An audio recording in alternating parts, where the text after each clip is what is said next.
another session, the last session for this day. I'm not going to waste much of your time. I'll just invite the moderator, is Mr. Abdulaziz Oguntoyibo.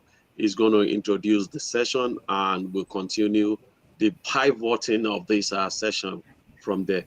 Mr. Abdulaziz Oguntoyibo, it's a pleasure having you. Please, you have the floor.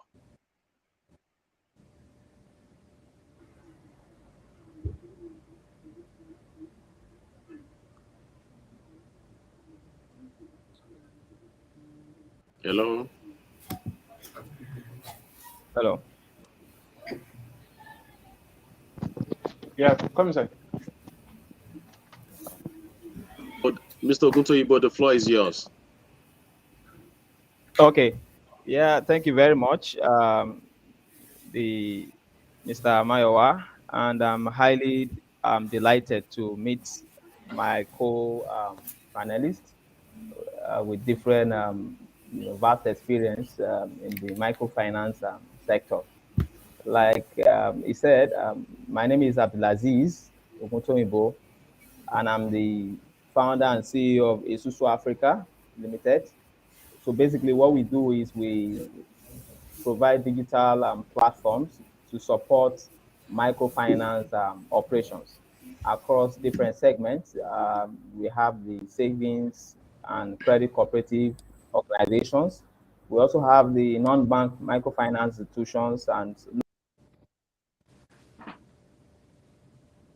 so this is a problem that is actually pertinent to not only Nigeria, where we started, but different African countries. I've actually been to different African countries to also validate this problem we are solving. So it's interesting that that's actually the forum for today, building digital ecosystem to support microfinance service operations. And I'm highly delighted to actually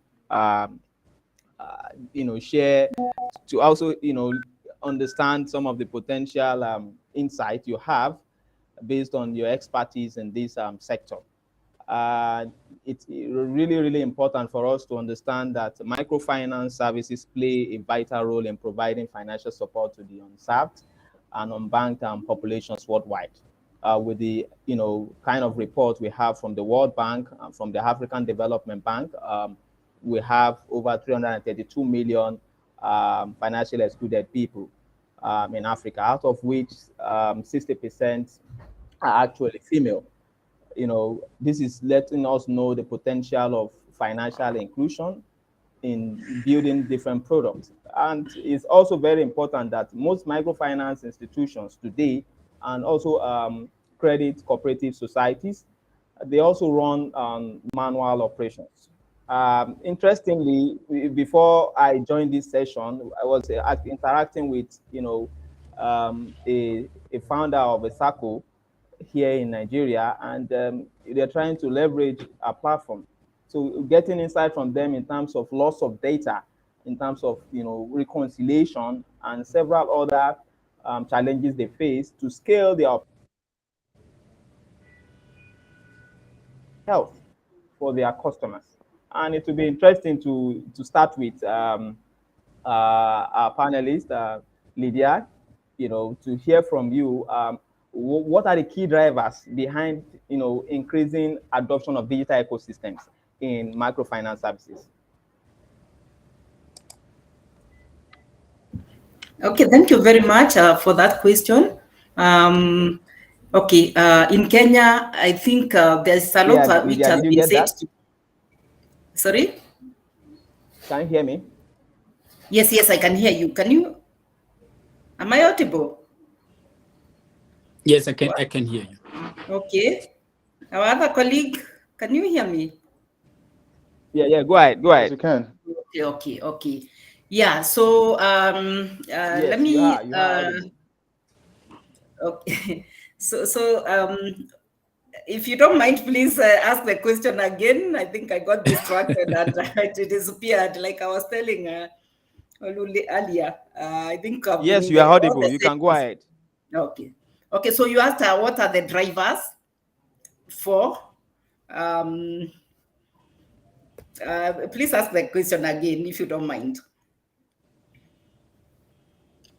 What did you want me to address here? The key drivers of the digital microfinance. Okay, Behind the yeah. increasing adaptation. Thank you. Sorry, I should have even thought through it. Okay, let me say my name is Lydia Kibara. I'm the CEO of Muungano Microfinance Bank, which is licensed and regulated by the Central Bank of Kenya under the Microfinance Act 2006. This is one of the banks out of the 14 that are licensed by the Central Bank of Kenya, is domiciled in a rural setting. Yeah, so we are in one of the county. We're operating in a county. Problem. So no problem. No problem. Basically, no problem. It's fine. So okay, I'm not sure I can hear him, but I can. Maybe introduction was not necessary. Let me go straight to the point. And I'll talk about what drives the digital space in the microfinance sector. Okay, thank you very much, Lydia. So what I was just trying to get from you as an insight based on what you have actually done within your sector is actually, we're trying to dive into the benefits,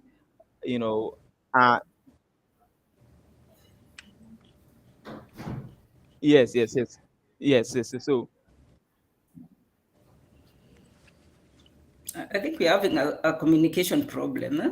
Yes. So the question I actually asked is, what are the key drivers behind, the increasing adoption of digital ecosystems in microfinance, in services? Okay, yeah. Let me say, let me talk about Kenya because that's where I operate from. Did you get that? Sorry? I think there's a problem. Let me allow someone else to answer that.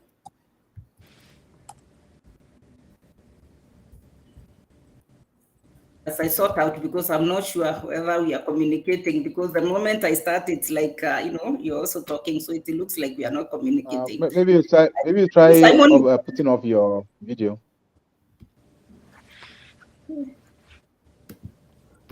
Maybe you should try putting off your video. Yeah, can you hear me? Can you hear me from here? I can hear all of you.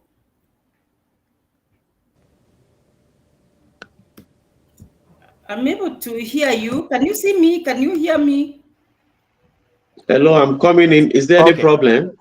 So what I'm trying to did you get the question I asked? I said, what are the key drivers behind the increasing adoption of digital ecosystems in microfinance services?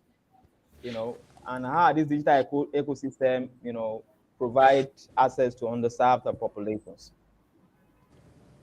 Yes, I heard that, and I was trying to respond. I don't know whether you are hearing me or not.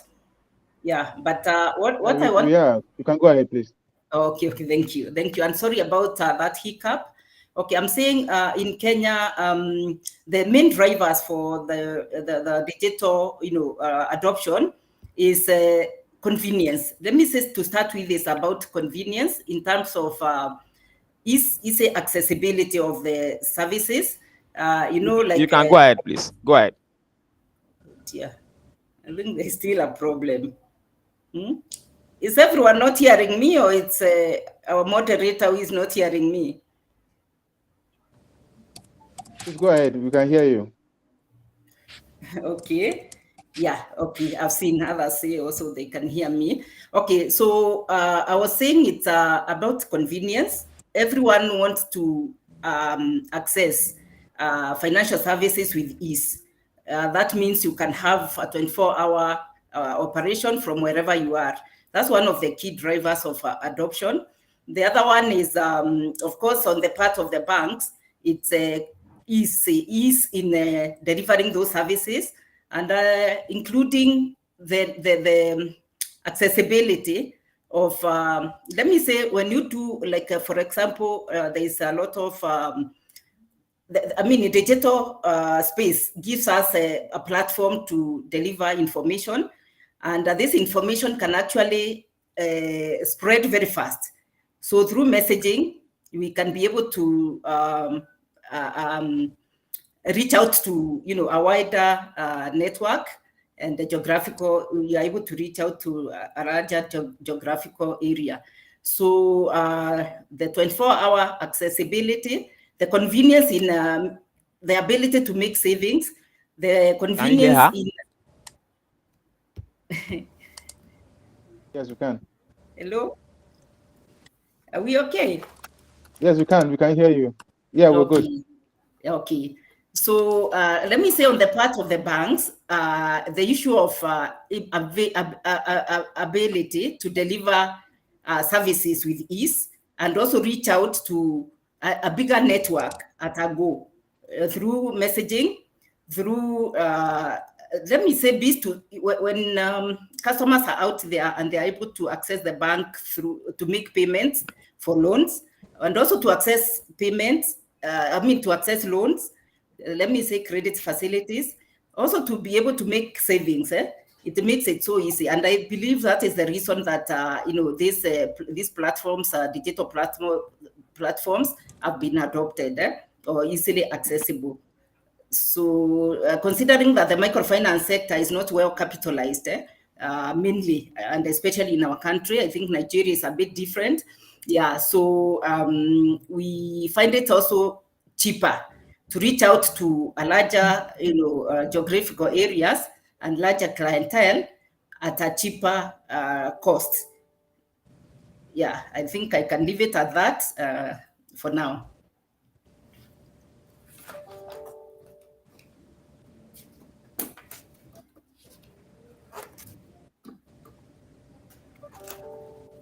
I'm not sure I've still communicated, because I can see everyone just looking at me. No, you did. No, You did thank okay. you. You did very good. Yeah.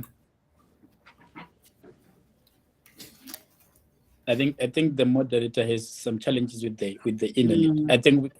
I think whilst you're waiting for him, we can move on to just go deeper into explaining other variables also that are considered by other the drivers that we are also making use of the push.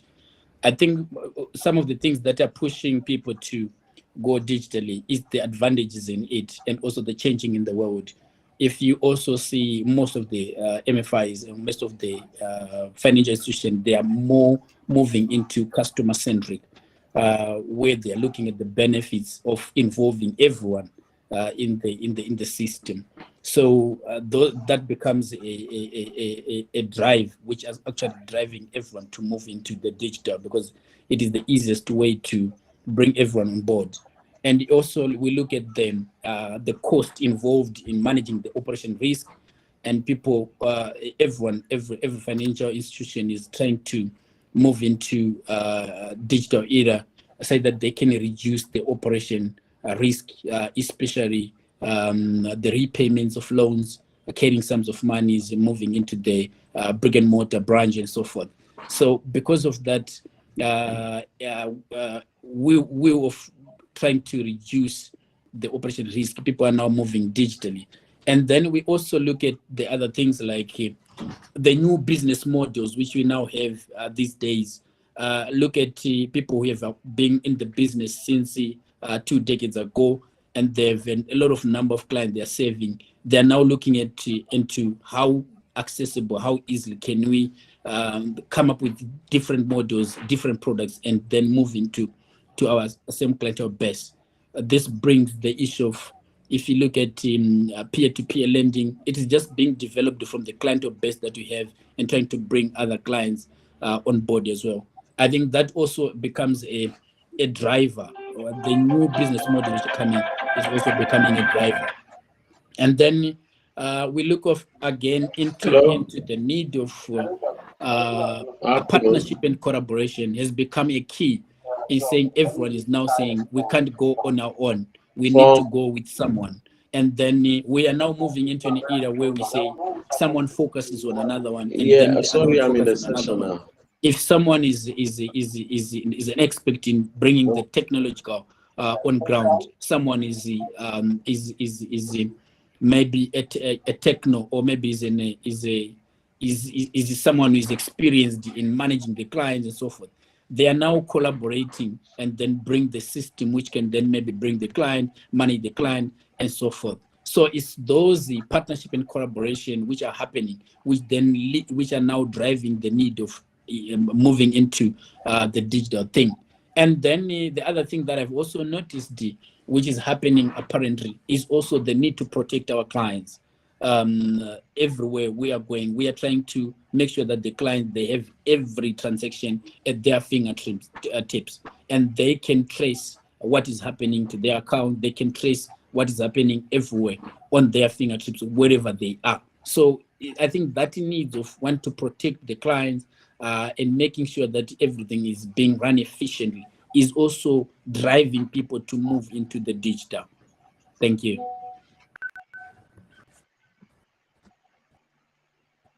All right.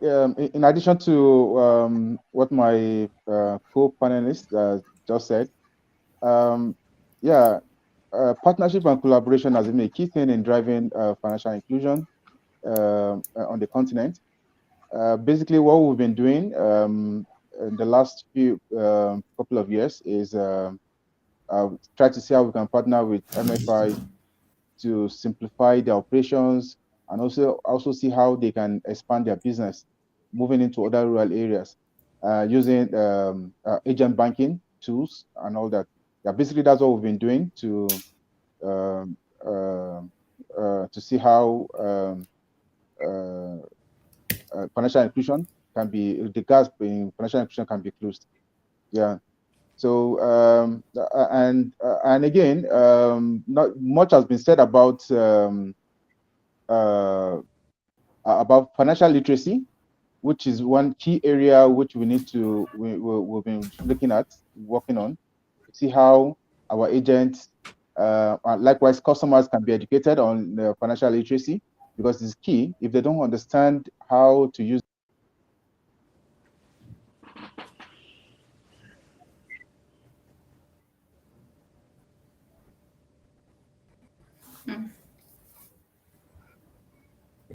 very key to be able to back. So it's financial literacy training is key in seeing how financial inclusion can actually work well. Thank you very much.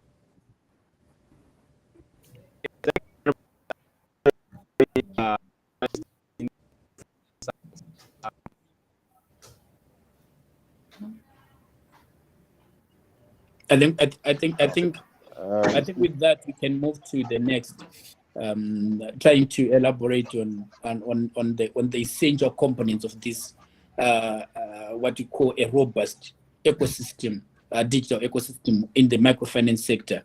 Whilst we're waiting for our moderator to come in, I think deep into what can we consider is the essential components of a robust digital ecosystem for a microfinance services.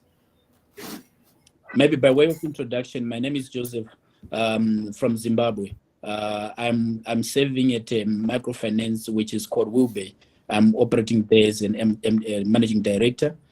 We are also moving with this financial mantra of financial inclusion, trying to go everywhere, bringing everyone into the system. And we are also one of the companies which we are also pushing for the fintech, trying to bring the financial and the technology on one plate.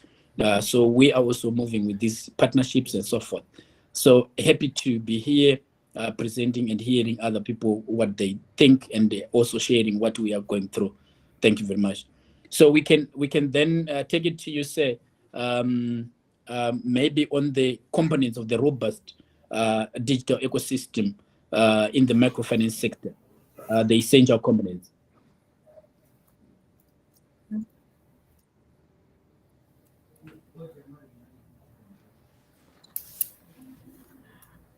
Can I go first? Yes, you can go, ma'am. Thanks. Okay. Yeah. Let me say that the main components for digital ecosystem, from the way I understand it, of course, it's the digital transactions that are offered through those platforms. We also look at the integration bit of it. It's also a very important component, and also data storage. Sure. Muungano Microfinance Bank is regulated by Central Bank of Kenya, and one of the requirement actually is to have a disaster recovery, let's say, storage system or data. So that's a very important component also for the digital ecosystem. Let me also say, when it comes to the microfinance sector, again, most of us or most of these institutions are not able to do A to Z. Our business is actually to give money and to empower, our clients. So when it comes to like infrastructure, digital infrastructure, we may not be able to deliver that, on our own. So what I can say is also another component is the collaboration with the integrators and service providers. And also the artificial intelligence, which has been talked about throughout the day. It's also yet another one. And I believe even the devices we use, to deliver, digital platforms and systems are also very critical tools or components of, the whole ecosystem. Yeah, so that's what I can say for now. I know there are many others, but in the interest of time, again, we can probably hear from somebody else. Sure.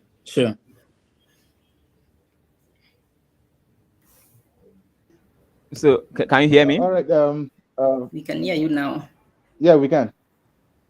Okay, sorry. So I think it's interesting from the insight you have given around the disaster recovery and how to also improve the risk assessment.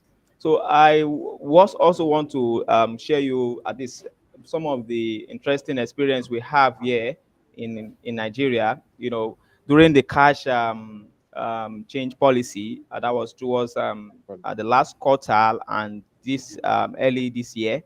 There were a lot of challenges as to how people access cash, and has actually incentivize how people also migrate to digital platforms. Today, you have the likes of OPay, you have the likes of PanPay with over 30 million and 25 million customers respectively. I was speaking with the founder of MoneyPoint like few weeks ago, which have they have onboarded over up to 1 million agents and merchants. So this is without having a single brick and mortar branch. So this just to let you know the potential of scaling agent network. So I would just want you to share in some of this model, the conventional banks, the commercial banks also have used this model. So what was the challenges wrong in trying to leverage and build this scale this agent network? I would also want Mr.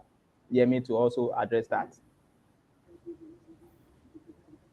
Okay. All right. So basically, let me just use Nigeria as a context here.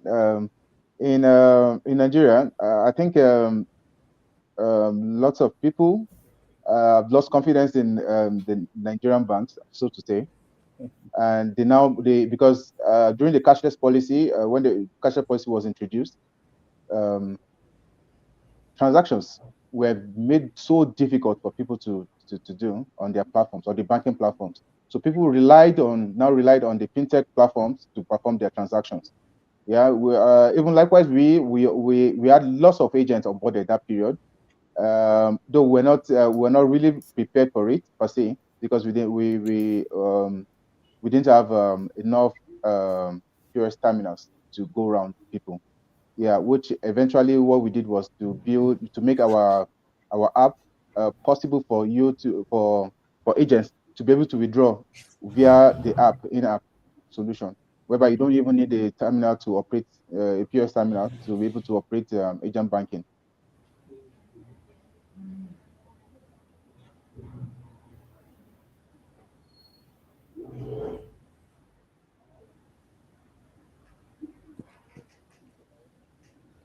Thank you very much. I don't know if there's any other insight from Mr. Joseph. Do you have any other additional insight you can also share as to how to build and scale agent network within your sector there? I think he has done justice to it in trying to explain what really need to be done. I think from our end, we are a bit different from the other countries as well in terms of this development of this digital thing. And if we look into the components of what we really want to have this moving, the first thing is to look at what the government is doing as well in terms of facilitating the development of this one. And we look at the clientele base that we have, how ready they are, what resources are available to make sure that they understand. So I think we dwell much on what Mr. Has indicated. Thanks. Okay. Thank you very much for that. I think with what you said about the regulation, I think it's very important. Recently, the Central Bank of Nigeria released the agent banking framework. This is to also regulate and sanitize the agent banking industry, particularly on how to recruit agents, who owns the agents, how exclusive are the agents, what are the rules and responsibilities of these agents. This is also to also guide this, because today, aside from the regulatory requirement for super agents that wants to drive agency banking, you are also required to work with a financial institution, that is the banks. So this is kind of building trust. And today, I can tell you, just like what Mr. Ayemi said, customers prefer to work with all these fintechs.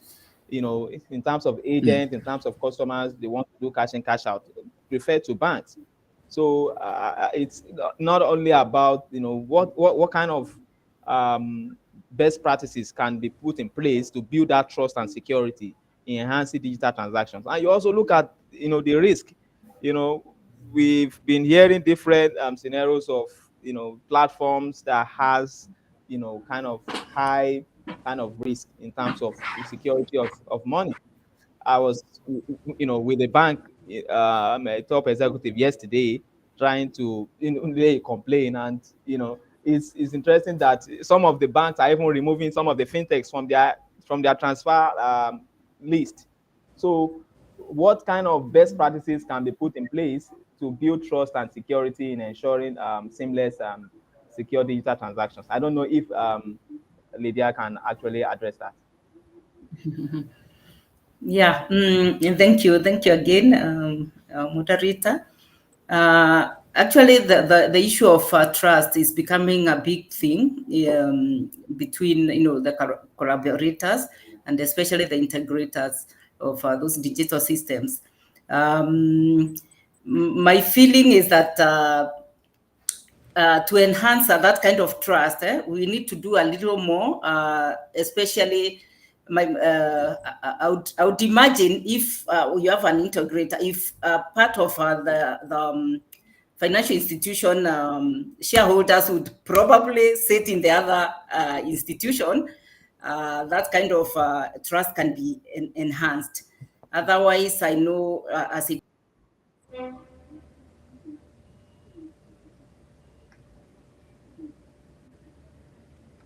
because even if we sign the NDAs, non-disclosures, we do what?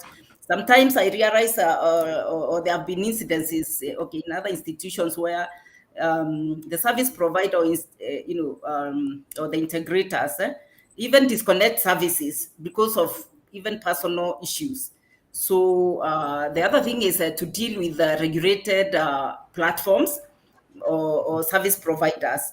If of course, when institutions are regulated like Muungano Microfinance Bank is, it should be leveraging on platforms which are also regulated. They may have their own regulator, but I believe when guidelines are in place and regulations, then there's there's no choice but for the two institutions to work together without much issues.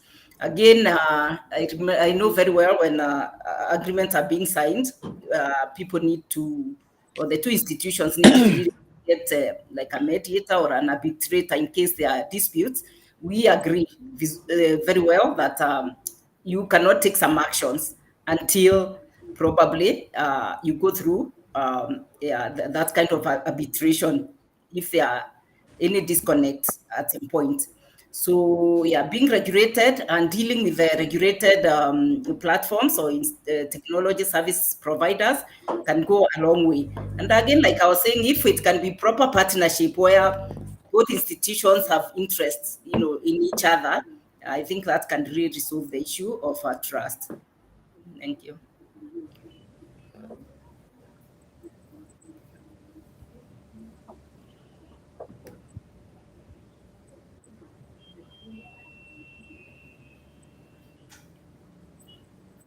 I think sorry for taking up again. I think also adding on that one, I feel like before we address the trust from the customer side or the trust from the user who want to use it, we also need to understand whether there is trust between those parties which are collaborating to make sure that they develop a conducive digital ecosystem.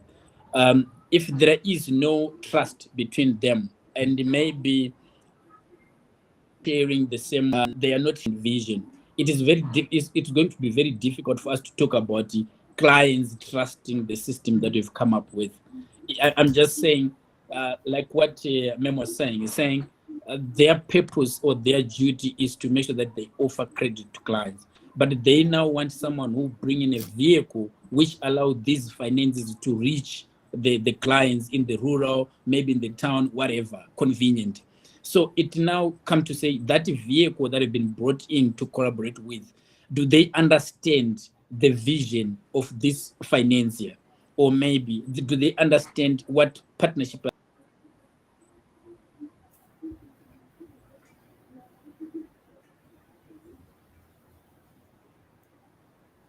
Interesting. Having clients trusting us as well. So I think the first core is to say the parties which are collaborating to bring in a robust do they trust each other? Are they honesty to each other? Are they respecting each other's vision? Do they acknowledge diversity amongst the team? And are they delivering what they promises? And are they seeking to provide feedback? Something like that. I think once they are clear on that one, we can then say even trust will go along down there. If as long as there's no trust or maybe transparency between those who are collaborating to provide the service, it is going to be very difficult because each and everyone will then push its own vision instead of pushing one mantra. Yeah, thank you very much If for that.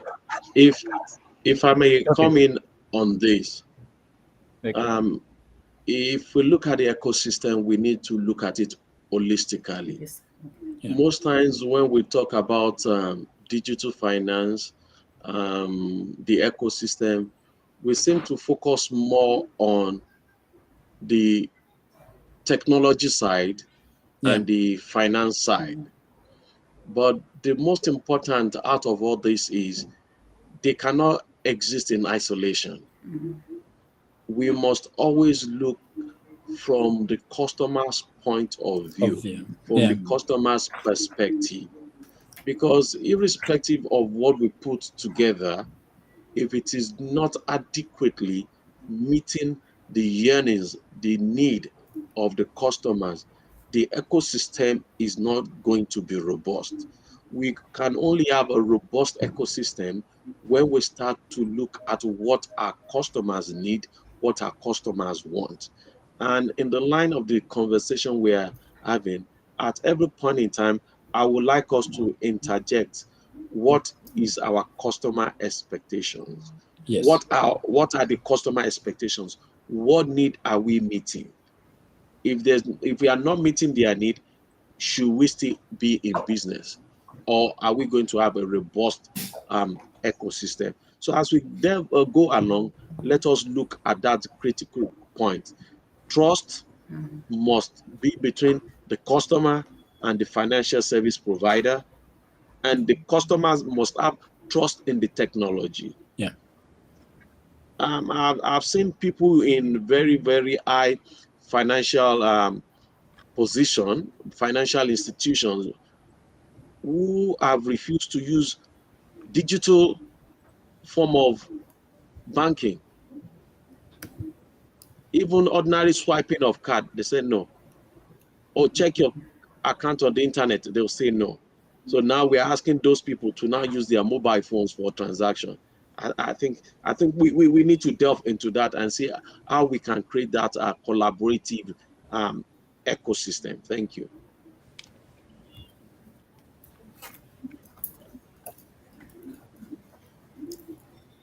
I think allow me to comment on that, and thank you very much for that guidance. Yes, it's true. Sometimes, like you're saying, yeah, some customers may not want to Okay. use some Thank you. platform. I think I'm having a problem with the No, moderator. you're good. You're good. Keep I'm talking. good. You're Oh, good. yeah. Yeah. So I think in this case, before we really get into, get involved with let's say the technology companies or the service providers in terms of digital, services, yeah, we need also to think through the issue of customer needs.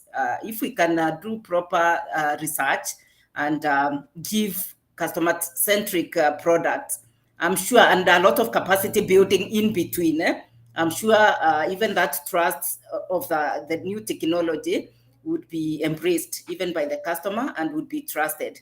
So I think in between, let me mention that capacity building is very, very key in having the customer now trust us. Like where I work, it's in a rural setting, and for sure, digital or technology is even suspected. They were suspicious of that kind of technology, and that's why we do a lot of capacity building, training, and also assurance. Assuring the clients that this is a safe platform. Then the other thing that brings a lot of confidence, like in our case where we are regulated by the Central Bank of Kenya, we also have we are also members of insurance, depository insurance. So they are very sure that in case anything goes wrong, they are protected by that insurance company, which is regulated also by the government of Kenya.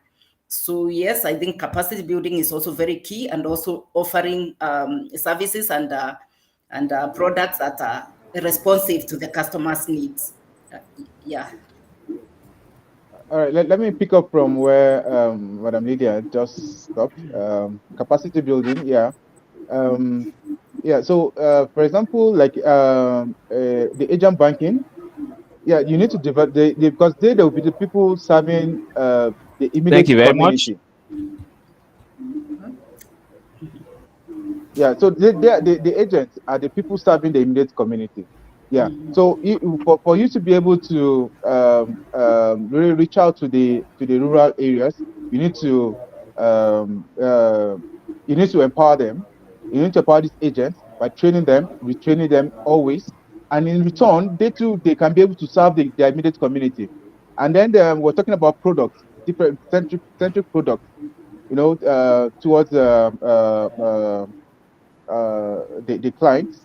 Yeah. So what in this sense, what usually you have tailored made products towards all this, depending on the particular region which you are, because every region has has its own peculiar issue. In some regions there could be farmers, in some regions there could be traders. So definitely then you need to develop different products for these different people, different sets of people. Yeah. So now in order to foster the ecosystem, you somehow need to bring these people together in the same place and look at how you can develop their capacity as well. Yeah. If they are farmers, how can they develop capacity in the sense that how can they follow the best agricultural practices? How can you link the traders to the farmers and all that? Yeah, so you develop a product towards that in order to achieve a proper ecosystem. Yeah, I think that's my take. Thank you.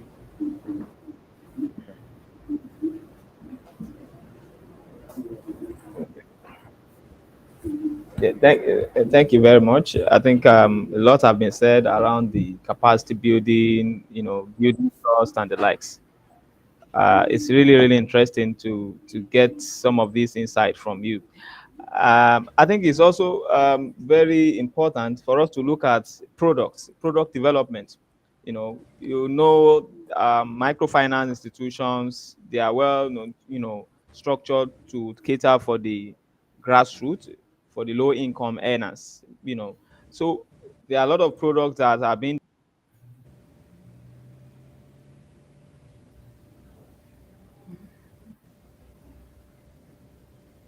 I think we've lost him.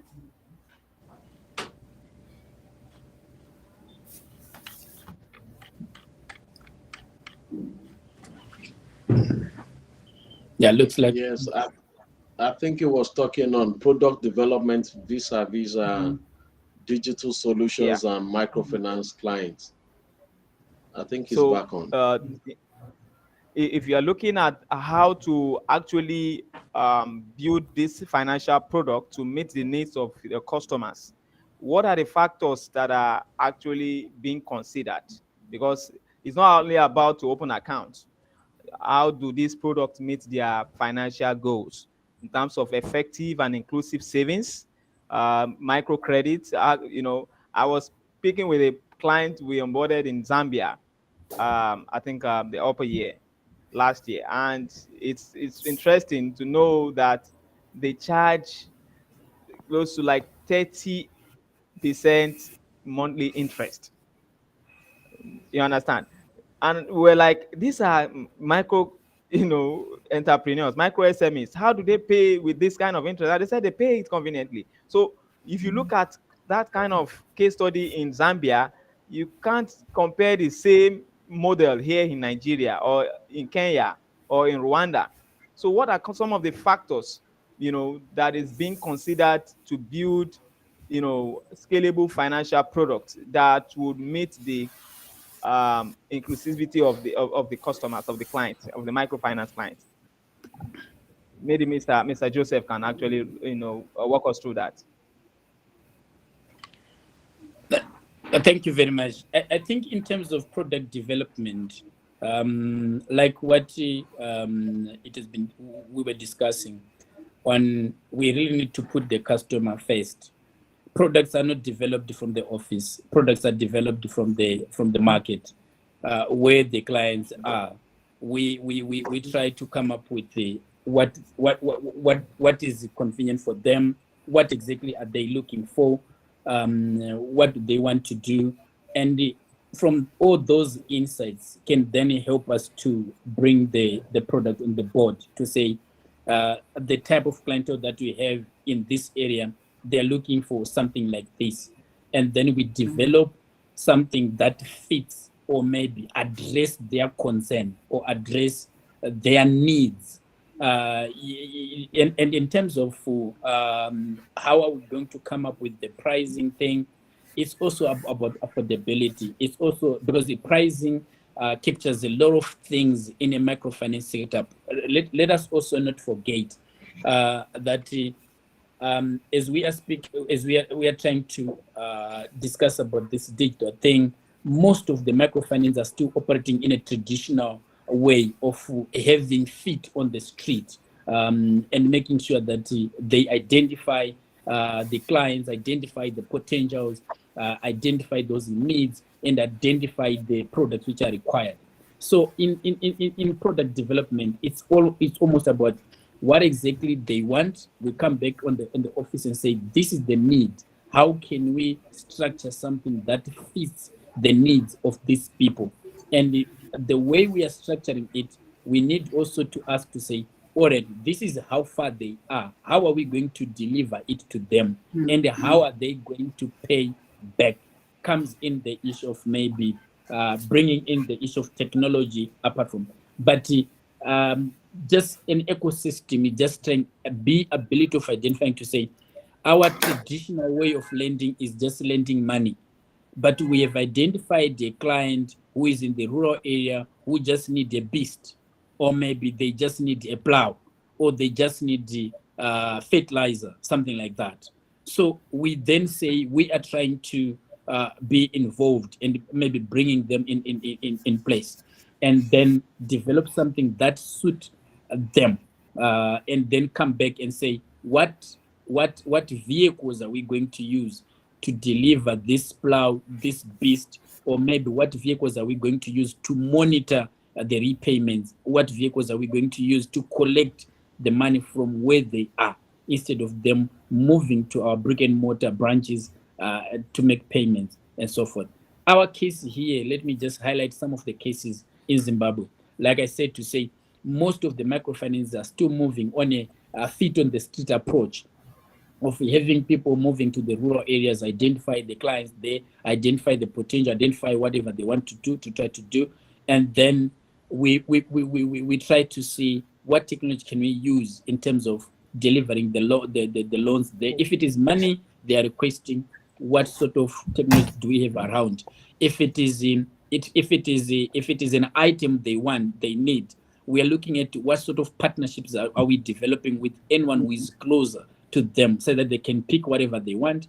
If it is a school fees, we are looking at if the collaboration between us and the school where they want to pay the fees, how best can we reach them? So this is the way we develop the products.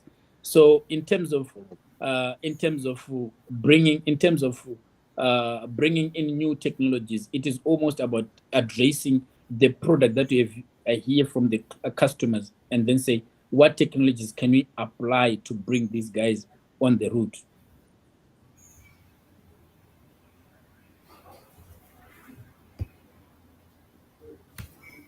Okay, I think I can also add on to what Joseph has said about product development based on the client needs and possibility of delivering exactly what they want. And I'll give an example of Muungano Microfinance Bank. Again, I mentioned that we are in a rural setting and it's an agricultural setting. So our main product is actually agribusiness. And we do give 70% of our product in agribusiness, because that is the economic mainstay of this area. Then again, I know Joseph has mentioned about deliveries. How do we deliver in this world of technology, or in this era of technology? Again, the kind of clientele we are dealing with, the younger people have migrated into the, urban areas and all that. So you realize that we have only elderly people who do not embrace technology 100%. So for us to be able to deliver that technology, again, I borrow from what Joseph has said.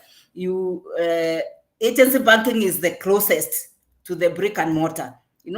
It's technologically driven, but at the same time, it is closer, because they want that personal touch. Most of the, in fact, a story was being told where someone deposited money, and the next person who went to withdraw was given the same money, and he came up, in arms, complaining that you are giving out my money. So you can see that kind of mentality. I mean, it's not that bad, but you can see that kind of mentality where you want to have face-to-face, with the bank.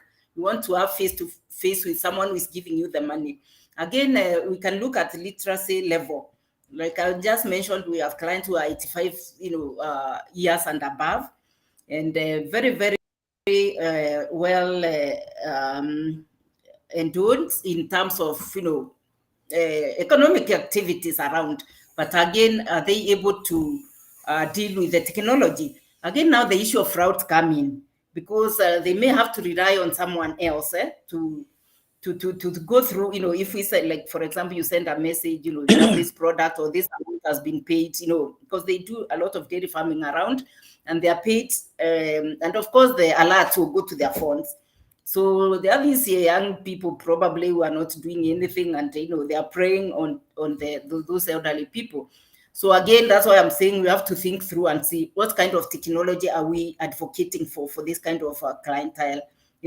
So it has to be something that responds to their capacity, it responds to their ability to grasp and all that. And I'm saying again, agency banking is the closest in terms of service delivery to this kind of clientele.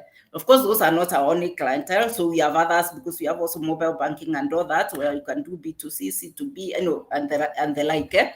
So, but again, yeah, it's we have to consciously know why we are there.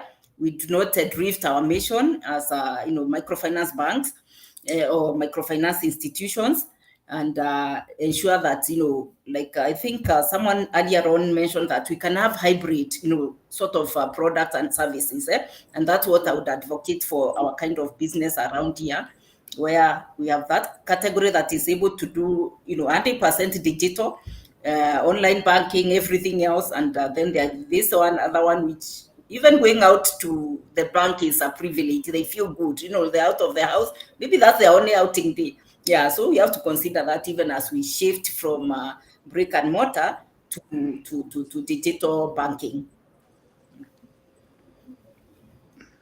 Thank you. Thank you very much. That's very elaborate, and I think it's really interesting for the engagement so far. One of the important areas that is also very key for us to take is, how do we measure the social impact um, of financial inclusion in terms of,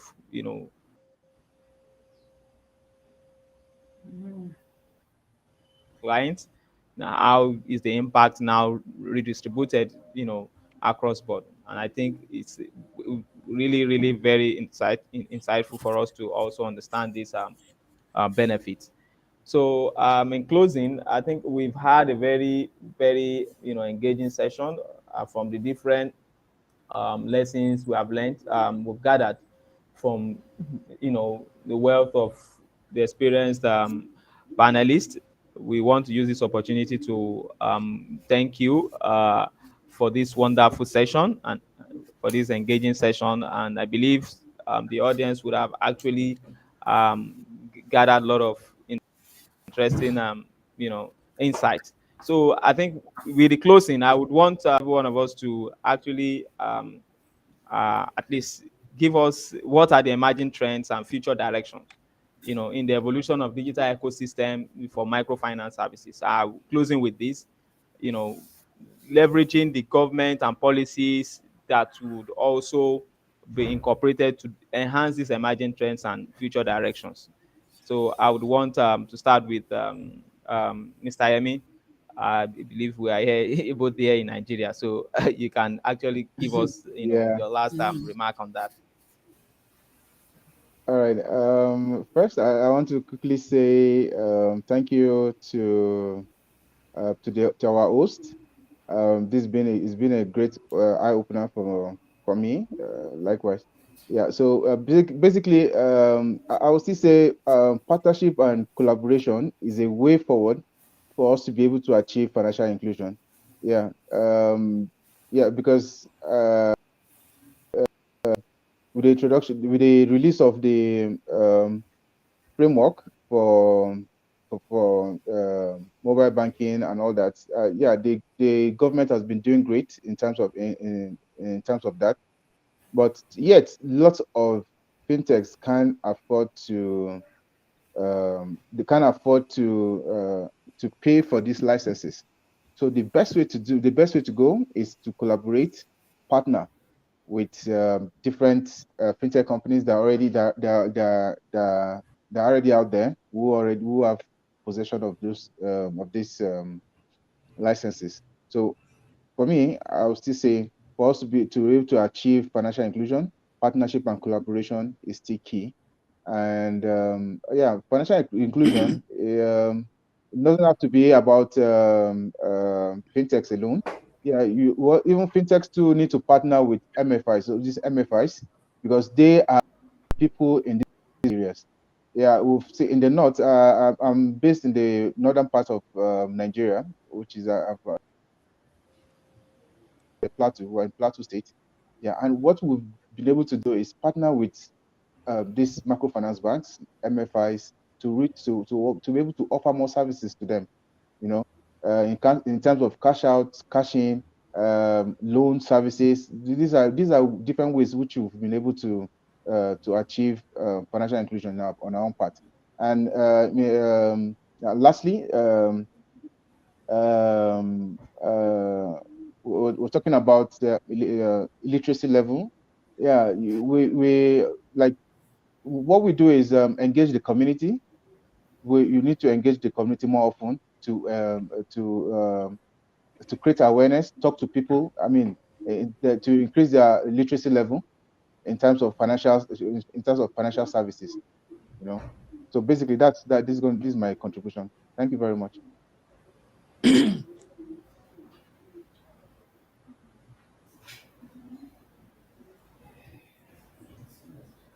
Yeah.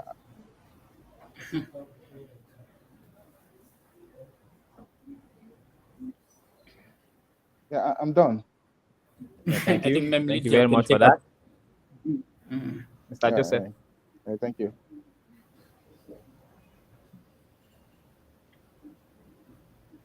Okay. Okay, No, okay, Joseph, Mr. you can Joseph, go over to you. All right, thanks very much. I think going forward, my closing remarks will be on just looking at what can we do to make sure that we adopt new technologies. I've also found out that the major blockers, which are blocking new technologies in our organization or maybe in our financial inclusion mantra, it is the vision itself. If the management or maybe the top management up there, they can't bring a clear business vision which can incorporate new technologies, it is very difficult to say we need now to adopt to new technologies. And also sometimes it's company governance also affecting the adoption of new technologies also. The way we govern, the way we have structured the way we run businesses is also affecting us to bring in new technologies. And also there are a lot of unclear data strategies which are around there, which we also need to clear for us to adopt these new technologies and embrace.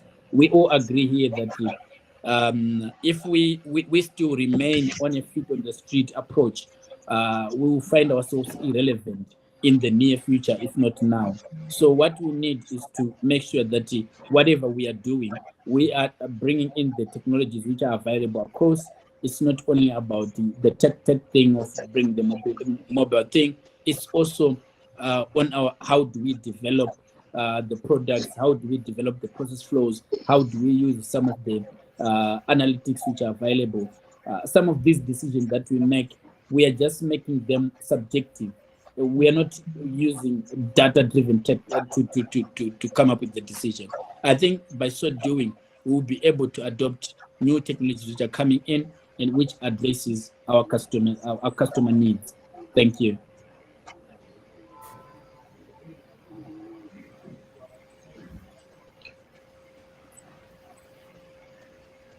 Thank On you very that much. note, And we like closing, Madam Lydia.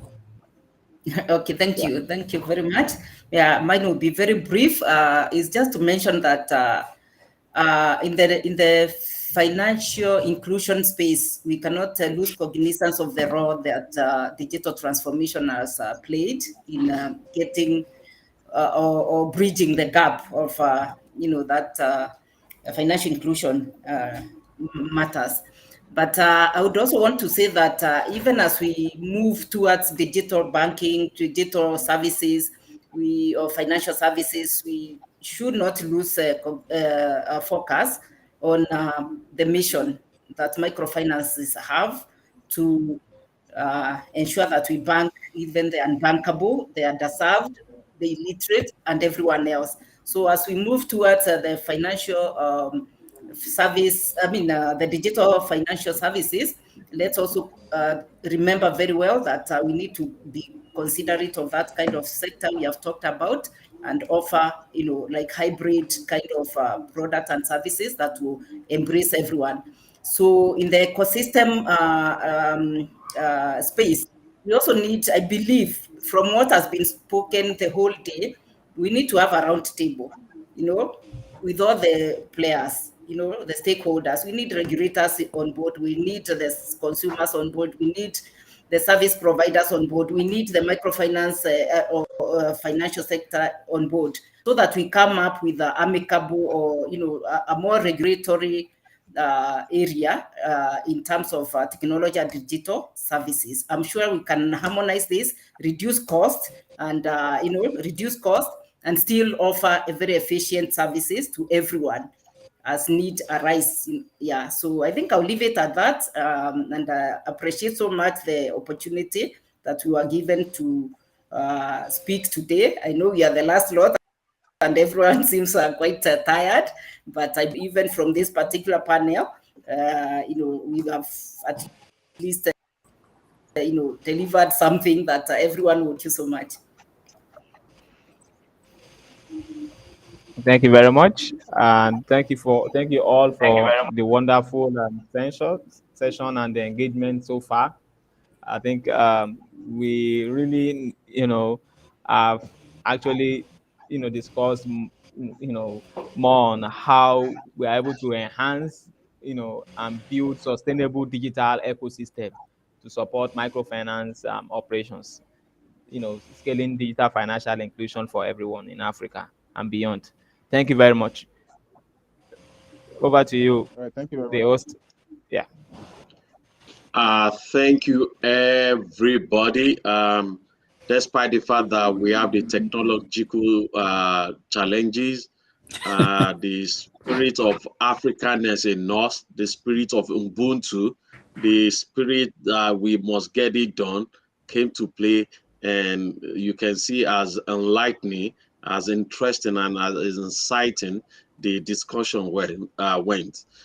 Despite the fact that possibly we all are tired, but we could still deliver. Thank you for that, for the session. It was really a great one. Like I will always say, the discussion continues. It doesn't end here.